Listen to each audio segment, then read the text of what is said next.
예, 오늘 본문에 있는 말씀을 통해서 항상 기뻐하라 그런 제목 가지고 말씀을 살펴봅니다. 중국에 이제 한 가정에 며느리가 들어왔는데 며느리가 이제 아침상을 차렸습니다. 진수성찬을 차렸더니 어머니가 하시는 말씀이 국수면 됐지 이렇게 돈 들여서 진수성찬을 차리냐고 돈을 낭비하느냐 합니다.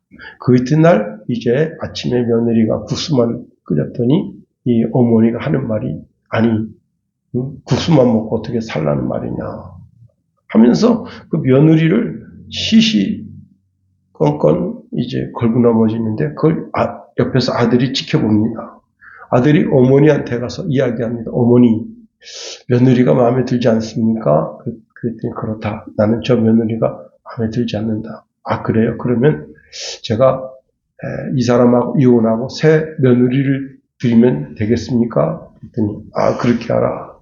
그런데 새 며느리를 드리려면 돈이 좀 필요한데 현재 있는 똥차를 팔아버리고 새 차를 구매하고 그 새 아파트로 이사를 가야 되는데 그렇게 되면 우리 집에 지금 현금 3억 원이 있는데 그 돈을 다 쓰게 됩니다.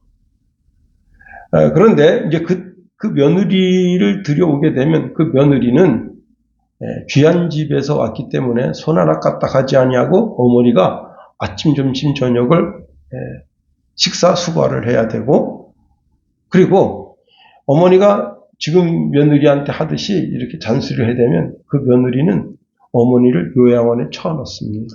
그런데 제가 있는 3억을 다 쓰기 때문에 이제 어머니는 고급 요양원에 가시는 것이 아니라 잘 싸구려 요양원에서 고생하시게 됩니다. 그렇게 해도 되겠습니까? 그랬더니 어머니가 아 그러면 안 되지. 그랬더니 그 이튿날 며느리가 시답지 않은 아침상을 해왔는데 아이고 잘했다 하고 칭찬했다는 겁니다. 예.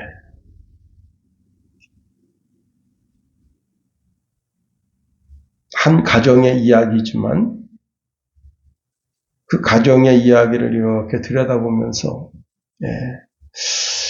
요즘도 시집살이 하는 며느리가 있겠구나 하는 그런 생각을 해보게 됩니다. 자, 오늘 본문 우리가 항상 기뻐하라는 제목을 가지고 오늘 본문에 있는 말씀을 생각하는데 사실은 이 한 구절만 생각하면 아주 곤란한 것이 이미 바울은 공동체 안에서 목회자를 귀하게 여기고 성도와 성도의 삶에서 화목하고 목회자와 화목할 것을 명령합니다. 가정도 마찬가지죠. 가정도 어머니와 며느리, 어머니와 아들, 또 형제지간에, 자매지간에 서로 화목해야 하는 겁니다. 그리고는 이제 중간 지도자들에게 명령하기를 교회 안에 게으른 자를 권기하고 그래서 울곧게 세울 뿐만 아니라 마음이 약한 자를 격려해서 세워주고 힘이 약한 자를 붙들어 주어서 강건하게 하라 이렇게 명령했습니다. 자, 그런데 이제 교회를 향한 대적자들이 생겨날 수가 있어요. 교회를 음해하고 박해하고 악으로 대하고 원수로 까닭없이 예수 믿는다는 한 가지 이유만으로 원수처럼 대하는 사람이 있는데 그 사람을 향해서 선으로 대하라 그렇게 말씀하고 있습니다. 자, 이 연장선에서 오늘 16절 항상 기뻐하라라는 말씀을 생각해 보아야 하는 겁니다. 우리가 우리의 삶의 터전에서 직장이든지 사업장이든지 어디에서나 상대방을 대할 때 상대방이 기대하는 그 이상으로 그 상대방을 배려한다면 즉 선을 베풀며 산다면 우리는 승리의 삶을 살게 됩니다. 여러분 기뻐할 일이 많은 가운데 그 기뻐할 일이 있어서 기뻐하는 것은 누구나 기뻐할 수 있어요. 애가 갑자기 시험 100점을 받아서 반에서 장학상을 받았습니다. 기뻐할 일이죠. 또 애가 달리기에서 1등 했습니다. 그래서 그냥 1등 했다고 페란티, 옛날에는 그 1등 하면 1등 페란티가 있어서 딱 들어서 막 내가 1등 했어. 야, 우리 아들 1등 했구나. 요즘은 또 메달을 걸어줍니다. 초등학교도요, 가짜 메달 있잖아요. 플라스틱. 그걸 걸어줍니다. 야, 그거 뽀대나요. 엄마, 나 1등 했어. 그러면 참 기뻐할 수 있게 되는 거죠. 그런데, 자, 오늘 사실 항상 기뻐하라는 명령은 기뻐할 수 없는 상황에 처했을 때 기뻐하라는 거예요. 나를 대적하는 대적자, 즉 나를 음해하고 악으로 대하고 그 사람 앞에 내가 서면 얼굴이 굳게 되고 얼굴 속에서 내 지금 감정이 드러나게 되거든요. 그런데도 사도 바울은 항상 기뻐하라는 명령을 우리에게 주고 있다고 하는 것입니다. 기쁨이라고 하는 것은 감정이 내 속에 있는 그 감정이 드러나는 것인데 감정을 뛰어넘는 그런 기쁨을 어떻게 드러낼 수 있겠는가 하는 거예요. 그러니까 이 기쁨은 우리 인간의 그 본성적인 그 마음의 상태로 드러나는 기쁨이 아니라는 사실입니다. 이 기쁨은 성령 하나님이 주시는 기쁨이다 하는 거예요. 우리가 오늘 본문의 말씀을 다 읽지는 않았지만은요, 19절에 보면 이런 말씀을 주고 있습니다. 성령을 소멸하지 말며, 이 소멸하다고 하는 말은 불을 끄다라는 뜻인데, 성령의 불을 끄지 말라는 거예요. 내 심령 속에 성령이 계속해서 역사하도록, 성령이 내 속에서 역사하셔서 내 지정이, 내 감정을 주관하시고, 내 의지를 주관하시고, 내 지식을 주관하실 수 있도록 내 인격의 그 마음의 좌수를 성령에게 내어주라 하는 겁니다. 그로 인해서 성령 안에서 우리가 기뻐하는 기쁨이 가득해야 하는 겁니다.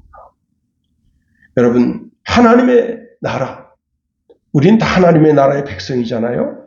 하나님 나라의 백성은 기본적으로 기뻐할 수밖에 없다는 거예요. 로마서 14장 17절에 하나님의 나라는 먹고 마시는 것이 아니요 오직 성령 안에 있는 의와 평강과 희락이라 했습니다. 성령 안에 있으면 기쁨이 있을 수밖에 없다는 거예요. 성령의 열매가 무엇입니까? 갈라디아서 5장 22절에 보니까 오직 성령의 열매는 사랑과 희락과 기쁨이 있을 수밖에 없다는 거예요. 이 같은 법을 성령 안에서 기뻐하는 그런 것을 금지하지 말라는 겁니다. 빌립보서 4장 4절에 보니까 주 안에서 항상 기뻐하라. 내가 다시 말하노니 기뻐하라 명령하고 있습니다. 자, 우리가 본문에 있는 말씀을 통해서 한번 4가지로 생각해 보려고 합니다. 첫 번째는요, 하나님이 주신 기쁨이 아닌 내 감정대로 살면 반드시 망한다는 거예요. 오래전에 그 수락산에서 묻지마 살인이 일어났습니다. 50대 후반 되는 남성이 젊은 여성을 아무 이유도 없이 일면식도 없는데 쫓아가서 그냥 뒤에서 칼로 찔러서 죽인 겁니다. 이제 결국은 그로 인해서 붙잡혀가서 왜 그랬느냐 그랬더니 이 사람이 원래 어떤 사람인가 하면은 15년, 살인죄로 15년 교도소를 이제 복역하고 나온 뒤에 자기 속에 있는 그 불만을 어디다 표출할 데가 없는 거야. 그래서 내가 그렇게 했다. 근데 이 사람이 약간 술이 취한 상태였어요. 만약 이 사람이 술만 취하지 않았더라도 이런 일이 있었겠는가 하는 겁니다. 그때 좀 참을 걸. 이 사람은 종신형 받았습니다. 여러분, 개천에서 용난다. 우리 가문의 영광, 우리 마을의 영광이 있어요. 그런 인물도요, 뇌물 몇천 받고 여러분 교도소 들락날락 거려보세요. 수갑 찬 게 텔레비전에 나오고 얼굴이 비춰지고 가문의 수치, 마을의 수치. 여러분, 교도소에서 내가 그까짓 것 몇천 안 받고 말지. 그거 왜 받았을까 후회하는 겁니다. 지금 민주당에 돈 300만 원 받은 사람 수두룩 빽빽하잖아요. 지금 전부 그냥 검찰청에서 오라는데 안 오잖아요. 검찰에서 그냥 기소하겠다 이게. 어디 한번 해보려면 해보자. 여러분, 술 먹고 술 기운에 지금 뉴스 중에 아주 쟁점화되어 있는 것 중 하나가 뭐냐면 서울여대 성추행 교수입니다. 그 사람이 자기 제자를 성추행한 거야. 그런데 여직 그 강단에서 가르친다. 그래서 서울여대가 미쳤구나 그 생각 듭니다. 그 사람은 파면해야죠. 파면하지 않고 그 교수가 여직 가르치는데 그것 때문에 지금 쟁점화돼서 지금 시끌시끌합니다. 그 다음에 동경여대 또 시끌시끌하잖아요. 남학생은 받아들이겠다. 여자라는 단어를 빼고 동덕대학으로 하고 그 다음에 이제 남학생 받아들이겠다. 좀 시끌시끌하잖아요. 여러분, 그 교수가 땅을 치며 후회할 겁니다. 내가 그때 왜 그랬지? 왜? 자기 속에 있는 그 쾌락의 감정을 절제하지 못하는 어리석음 때문에 그렇게 된 겁니다. 아무리 똑똑하고 박사학위를 가지고 있고 명문대를 나오고 고등고시를 합격한 사람이라도 바보처럼 사는 거예요. 왜? 자기 속에 있는 그 감정, 자기 속에 있는 의지, 자기 속에 있는 지식, 그걸 자기가 막 컨트롤을 못하는 거예요. 자기 감정대로 살면, 자기 지식대로 살면, 의지대로 살면 반드시 망하는 겁니다.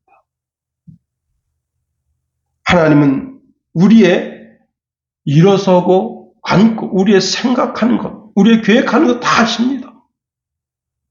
그래서 내 의지, 내 감정대로 살지 말라는 거예요. 성령이 내 속에서 역사하시는 그 역사하심을 쫓아서 항상 기뻐하라 명령하고 계시는 겁니다. 즉 성령이 내 속에서 내 감정을 주관하게 하도록 해서 성령이 주시는 그 기쁨으로 기뻐하라 하는 겁니다. 우리가 이성적인 판단 또 이성적인 통찰력 우리의 경험으로 행동하면요 반드시 후회할 일을 만드는 겁니다. 또 후회할 길로 가게 되는 거예요. 후회할 말을 하고 후회할 만한 행동을 저지르게 되는 겁니다. 아무리 친한 사람이라도 그 사람을 원수가 되게 되고 담을 쌓고 아주 깊은 골을 만들게 되고 두 번째로 우리는 평생 감사하고 행복한 신앙의 길을 가기 위해서는 여러분 어떤 경우라도 잘 생각하고 기뻐하는 쪽으로 우리의 인생의 방향을 정해야 합니다. 자, 성령은 언제 어디서든지 기뻐하는 삶을 살라고 말씀하십니다. 여러분, 그런데 사실 우리의 삶이 기뻐할 만한 일들이 별로 없잖아요. 성경은 항상 기뻐하라 그렇게 말하지만 내 삶의 현장에서는 참 짜증나잖아요. 우리 김성훈이가 오늘 오버타임 정시에 퇴근 못하고 우리는 왜 안 오지? 왜 안 오지? 뭐 기쁨으로 일을 하는 건 좋은데 그래도 어쨌거나 다른 사람 다 가는데 무조건 앉아서 자판 두드리면서 계속 이러면 이 짜증나잖아요. 남 퇴근할 때 같이 퇴근해야지. 잠언서 17장 22절에 이런 말씀 줍니다. 마음의 즐거움은 양약이라도 심령의 근심은 뼈를 마르게 하느니라 말씀하십니다. 오늘 본문에 항상 기뻐하라 말씀하는데요. 항상이라고 하는 단어는 늘 언제나 그런 단어고요. 기뻐하라고 하는 말은 자, 그래서 항상 기뻐하라고 하는 것은 24시간 자든지 깨든지 늘 기뻐하는 삶을 살라 말씀하고 있습니다. 예수 안 믿는 사람의 기쁨은 어디에 있느냐? 여러분, 예수 안 믿는 자는 성공하면 실패하고, 성공하면 기뻐하고, 실패하면 슬퍼합니다. 승진하면 기뻐하고, 해고당하면 슬퍼합니다. 주식이 올라가면 기뻐하고, 내려가면 우울해합니다. 여러분, 배신당하면 아파하고, 도움받으면 기뻐합니다. 이게 세상 사람들이 가지는 기쁨이에요. 그러면 성도의 기쁨은 뭐냐? 해고당했어도 기뻐하고, 실패했어도 기뻐하고, 하나님께서 참새 한 마리가 떨어지는 것도 주관하시는데 하물며 내 인생이겠느냐 하고 당대하게 나가는 거예요. 한 집사님이 해고당했습니다. 그래서 이제 이 집사님이 쉽게 돈을 벌 생각을 하는데 그게 뭐냐면 이제 밤마다 그 술 운전하는 거, 드라이브를 이제 자기 하려고 그런 계획을 가지고 있습니다. 그러다 우연히 이제 목사님을 만났습니다. 목사님, 제가 이렇게 여만저만해서 IMF에서 해고당했습니다.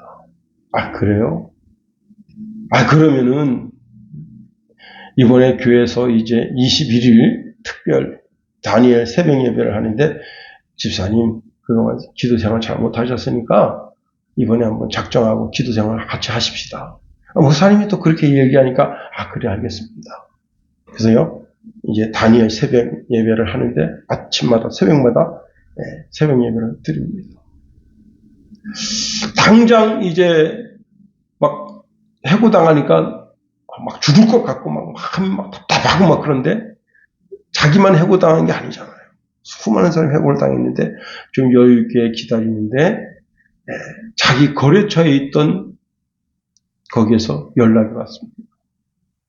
그런데 먼저 있던 조건하고 거의 비슷한 조건이에요. 그 기도 기간에 기도하면서 목사님 이게 이야기한 목사님 기도하는 도중에 지금 이렇게 거래처 업체에서 제의가 들어왔네요.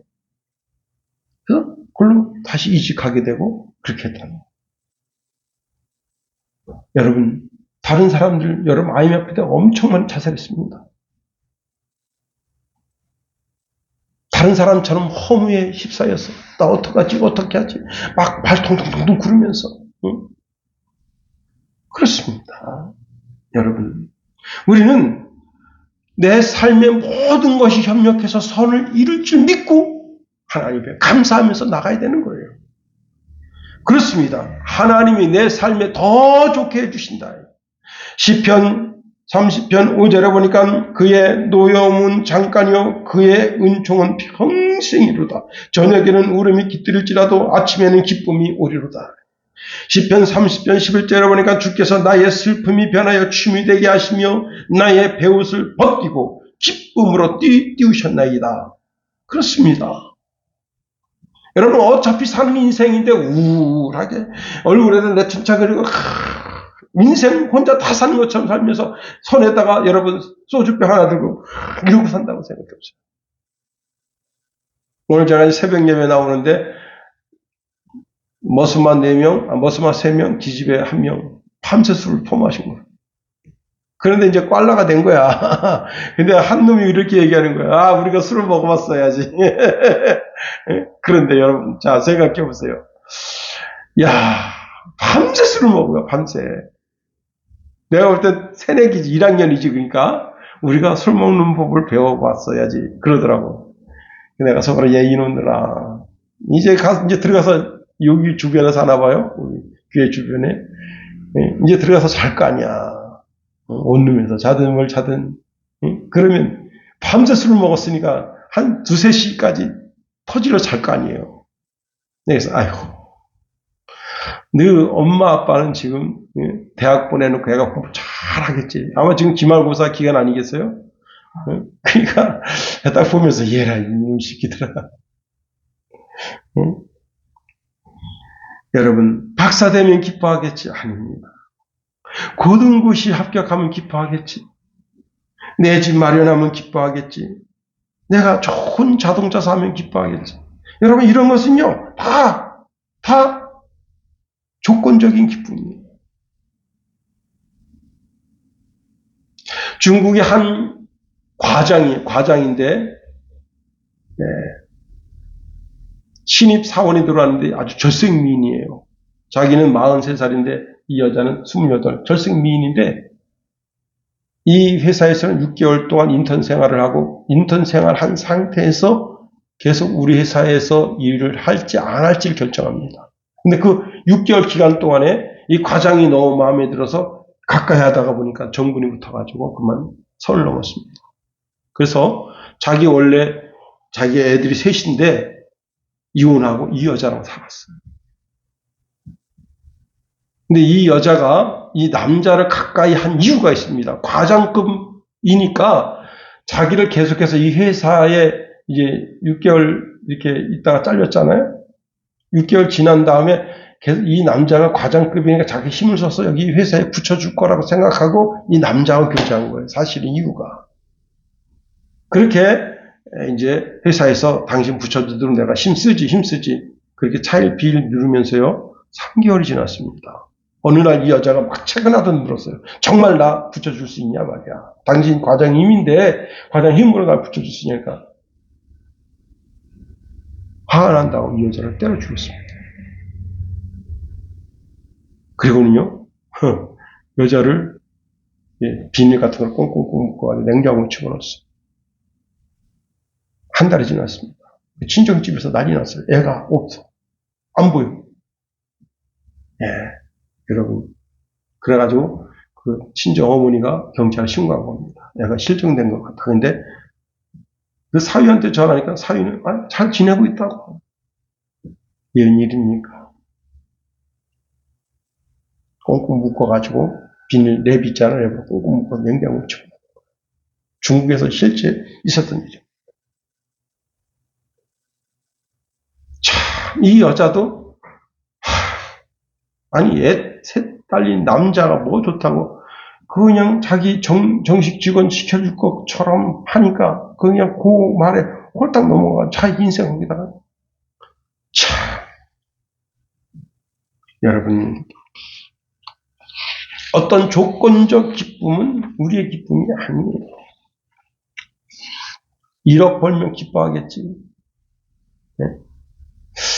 우리 이제 후배 목사님들이 다 비트코인은 아니고 다른 코인인데 거기에 막 투자를 해가지고 저보고 그래요. 목사님도 좀 그런 코인 같은 데 투자 좀 하시죠. 내가 속으로. 이놈들아. 그러려면 못들어 목회자의 길을 보냐. 응? 그런 거 다 목회자의 길을 갈 땐 그런 것을 뒤로 하기로 하고 목회자의 길을 가는 거지. 응? 예수님이 돈 벌려고 했었으면 12제자 데리고 갈릴리 바다에서 얘들아 이쪽에 던져라. 이쪽에 던져라.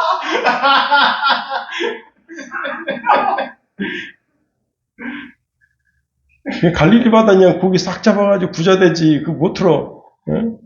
참 여기서 여러분 그 코인의 기쁨이 있는 그래서 막 많이 올랐대요.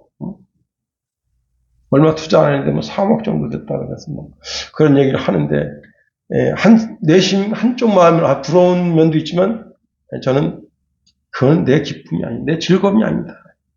내가 평생 주님을 위해서 내 인생을 바쳤는데 내가 그런 즐거움 때문에 내가 바쳤다면 저도 이제 제가 신학교 들어가기 전에 이제 한국화학장치에 다녔었어요. 한 달 월급이 70만 원이었습니다. 그때 여러분 그때 70만 원은요 과장 월급이 35만 원이었어요. 근데 70만 원을 받아요. 그걸 과감하게 포기하고 신학교 갈 때 돈을 꺾은 거 아니에요. 응? 바알람 선지자가 돈을 꺾지 못해서 결국 하나님께부터 저주를 받지 않습니까? 1억 버는 사람요 1억 벌었다고 막 즐거워합니다. 근데 10억 번 사람이 보면 아무것도 아니야. 우리나라 최고 재벌이 이재용입니다. 그 재산이 23조 원이래요. 대단합니다. 그런데 그 한국에서나 최고 재벌이지. 전 세계 최고 재벌은 일론 머스크인데요. 테슬라 최고 경영자죠. 그는 세계 1위 부자입니다. 이재용이 가진 거 몇천 배 이상 부자예요. 그런데다가 지금 이번에 트럼프가 그냥 지금 난리 났습니다. 여러분, 우리의 기쁨은 세상 속에 있지 않다는 사실을 분명히 알아야 됩니다. 그리고 우리의 기쁨은 미래적으로 내일이면 더 좋은 조건이 생기고 환경이 생겨서 기뻐하겠지. 그건 자기 자신을 속이는 거예요. 지금 당장 기뻐하라는 거예요. 지금 당장. 오늘 이 단어가 지금 당장 기뻐하라는 거예요. 현재 진행형이에요.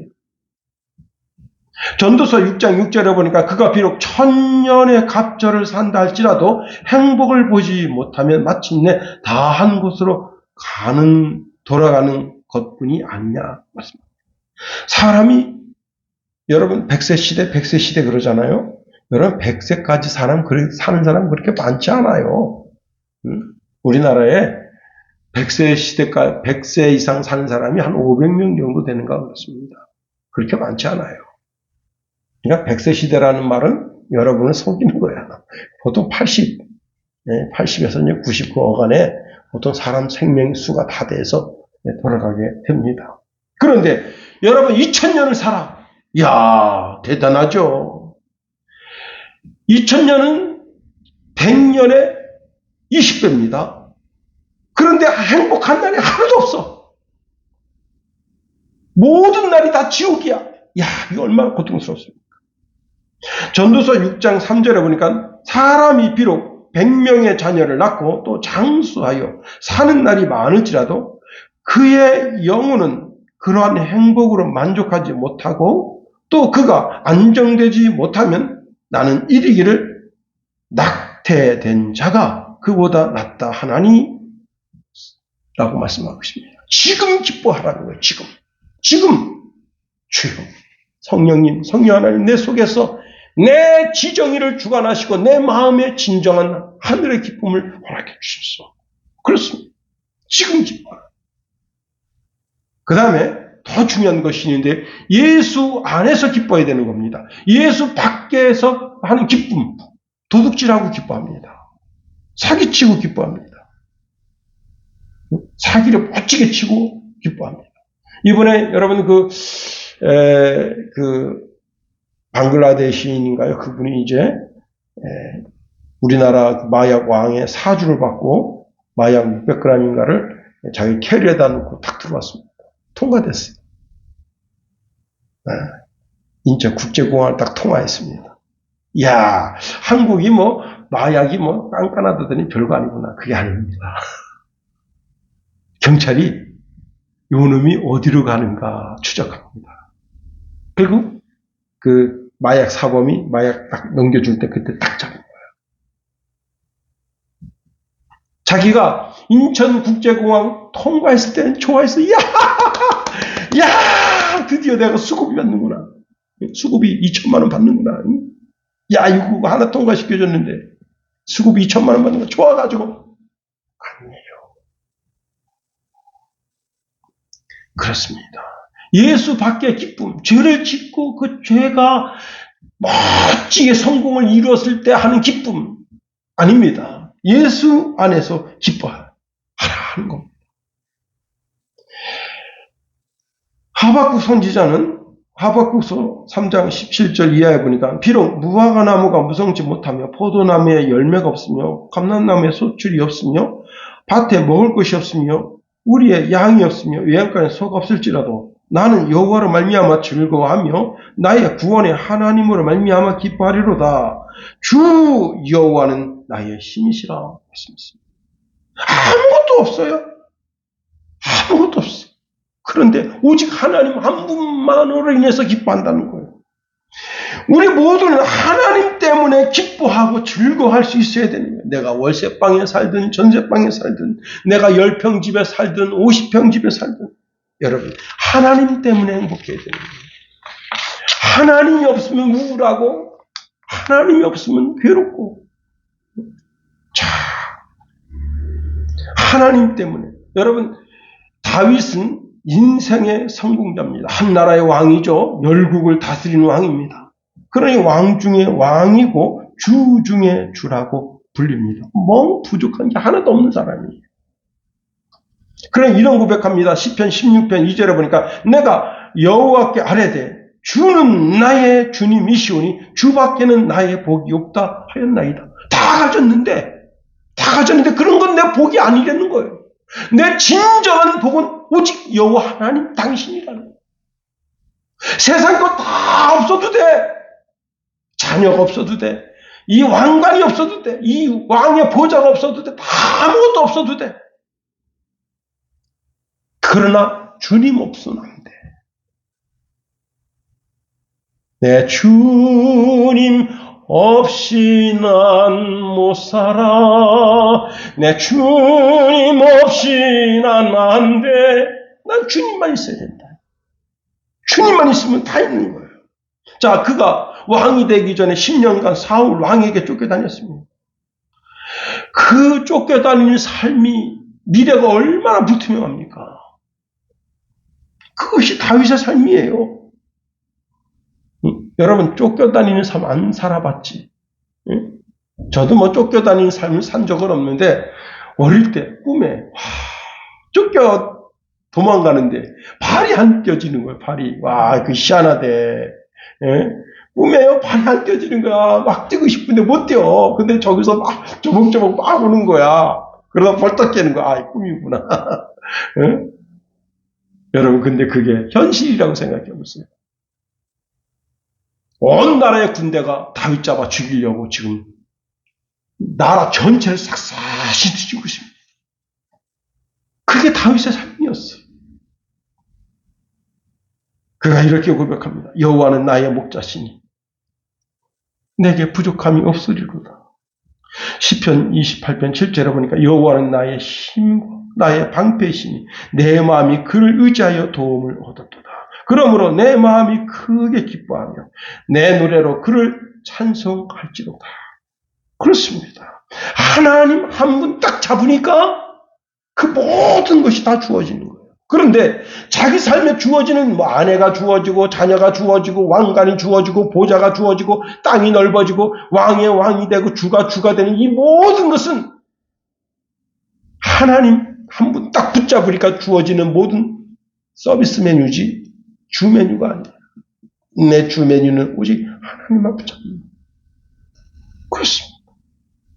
여러분, 제가 이제 올해 봄에 감자 캐러 들어오라. 그래서 제가 갔어요. 그랬더니 벌써 많이 캐놓으셨더라고. 어머니도 몸이 불편하시고 아버지도 그때 막 몸이 불편하신데도 오셔서 막 감자를 캐십니다. 자꾸 코가 징하죠. 제가 마음속으로 생각합니다. 이런 행복을 내년에도 누릴 수 있겠는가? 이 감자밭에 어머니도 나와서 아버지도 나와서 호미질을 하면서 이렇게 감자를 캐는 그 즐거움, 기쁨을 내년에도 누릴 수 있겠는가? 모르는 거잖아요. 밤새 안녕이라고. 자, 그런데 감자가 얼마나 잘 됐는지 진짜 내 평생에 감자가 이런 건 처음 봤어요. 감자가 이래. 하나가. 너무 커. 이야, 그 감자 줄기 딱 붙잡고 호미를 딱 한번 하면 감자가 열댓 개가 나와요. 여러분, 내가 내 주님만 붙잡으면 그 주님만 붙잡은 그 뒤에 주님이 주시는 복들이 그냥 이런 감자 이런 것이.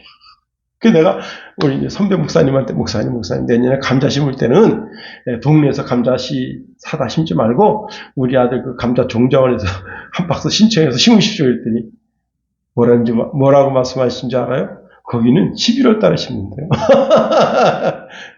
감자를. 이야, 참, 여러분, 한 줄기 하나 딱 붙잡고 딱 하면 그런 복이 임해야지. 그렇습니다. 여러분, 마음에 즐겁고 기쁜 사람은 누구에게나 사랑받습니다. 심지어는 살인 강도로부터도 사랑받습니다. 실제 있었던 일이에요. 감옥에 잡혀온 흉악범에게 질문을 던졌습니다. 마켓에 강도짓 하러 갔을 때 종업원이 탁김씨를 차려요. 아, 이게 살인 강도구나. 눈치를 챘는데도 아주 그냥 그 얼굴에 한바퀴 쫙 피는 웃음으로 정말 그냥 전혀 구김살이 없는 웃음으로 웃으면서 어서 오세요 손님 딱 하면요. 살인 강도짓을 못한대. 우리나라 말에 웃는 얼굴에 침 못 뱉는다. 그래서요, 그 종업원이 활짝 웃으면서, 어서 오세요. 그러면 강도질 못하고 그냥 거기서 물건 한두 개 사가지고 그냥 돌아간대. 그런데 그 종업원이 무슨 이런 식으로 딱 하면 그날은 그 슈퍼마켓에서 털리는 날이 되는. 여러분, 그렇습니다. 여러분, 정말 요즘은 애들도 무서워요. 아니, 애들이 중학생 애들인데 키가 저보다 더 커요. 거의 1m 한 80 정도 되나 봐요. 근데 침을 착착 뱉어요.